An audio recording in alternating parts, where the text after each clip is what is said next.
অসমৰ স্থাপত্য আৰু ভাস্কৰ্যৰ ক্ষেত্ৰত আহোমসকলৰ অৱদান উল্লেখযোগ্য। ৬০০ বছৰীয়া ৰাজত্বকালত আহোম স্বৰ্গদেউসকলৰ পৃষ্ঠপোষকতাত উচ্চ খাপৰ স্থাপত্য আৰু ভাস্কৰ্য শিল্পৰ বহু সংখ্যক দৌল দেৱালয় আদি নিৰ্মাণ কৰা হৈছিল। দৌল দেৱালয়ৰ লগতে শিলৰ সাঁকো আহোম স্বৰ্গদেউসকলৰ দিনত নিৰ্মাণ কৰিছিল। সেইসমূহৰ ভিতৰত নামদাঙৰ শিলৰ সাঁকো উল্লেখযোগ্য। আজি আমি জানো আহক নামদাঙৰ শিলৰ সাঁকোৰ বিষয়ে। ভিডিঅ' আৰম্ভ কৰাৰ আগতে মই এটা ৰিকুৱেষ্ট কৰোঁ, মোৰ চেনেলটোত যদি নতুনকৈ ভিজিট কৰিছে তেতিয়াহ'লে ছাবস্ক্ৰাইব কৰি দিব আৰু লগতে থকা বেল আইকনটো ক্লিক কৰি দিব। ব'লক এতিয়া ভিডিঅ'টো আৰম্ভ কৰোঁ। শিৱসাগৰ নগৰৰ পৰা ১৪ কিলোমিটাৰ পশ্চিমত নামদাং নৈৰ ওপৰত এখন শিলৰ সাঁকো ৰুদ্ৰসিংহৰ দিনত সজোৱা হৈছিল। এই নামদাং শিলৰ সাঁকোৰ ওপৰেদিয়ে বৰ্তমান ৩৭ নং ৰাষ্ট্ৰীয় ঘাইপথ পাৰ হৈ গৈছে।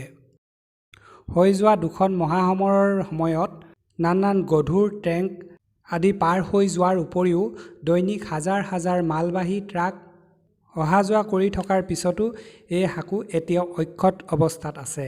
উল্লেখযোগ্য কথাটো হ'ল যে নামদাং শব্দটো আহোম ভাষাৰ শব্দ। নাম মানে পানী, দাং মানে ৰঙা। নৈখনৰ পানীৰ ৰং দেখিবলৈ ৰঙাৰ কাৰণে নামদাং দিছিল। নামদাং নৈৰ ওপৰত থকা শিলৰ সাঁকোখন এটা বিৰাট শিলত সুৰংগ কাটি তৈয়াৰ কৰা হৈছে। শিলটোৰ গাত কেইবাটাও মূৰ্তি আছে।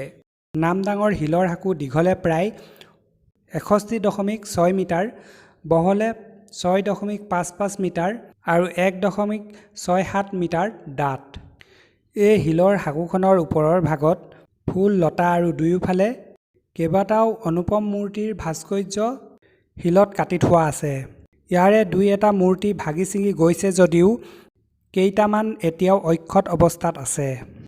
অতীতৰ আহোম দিনত নিৰ্মিত এই সাঁকোখন বিশেষ কোনো মেৰামতি নকৰাকৈ বা নতুনকৈ খুঁটা আদি নিদিয়াকৈ এতিয়াও অতিশয় শক্তিশালী অৱস্থাতে ৰাষ্ট্ৰীয় ঘাইপথেৰে যাতায়াত কৰা গধুৰ বোজাৰ যান বাহনৰ ভাৰ বহন কৰি অতীতৰ সোণোৱালী দিনবোৰৰ অসমীয়া লোকসকলৰ কাৰ্যদক্ষতাৰ গৌৰৱময় প্ৰতীক হিচাপে থিয় দি আছে। নামদাঙৰ শিলৰ সাঁকোৰ বিষয়ে ইমানেই। মোৰ যদি ভিডিঅ'টো ভাল লাগিলে লাইক কৰিব, কমেণ্ট কৰিব আৰু ছাবস্ক্ৰাইব কৰিবলৈ নাপাহৰিব। লগতে থকা বেল আইকনটো ক্লিক কৰি দিব, তেতিয়াহে মই দি থকা নতুন নতুন ভিডিঅ'ৰ আপডেট আপোনালোকে পাই থাকিব। ধন্যবাদ।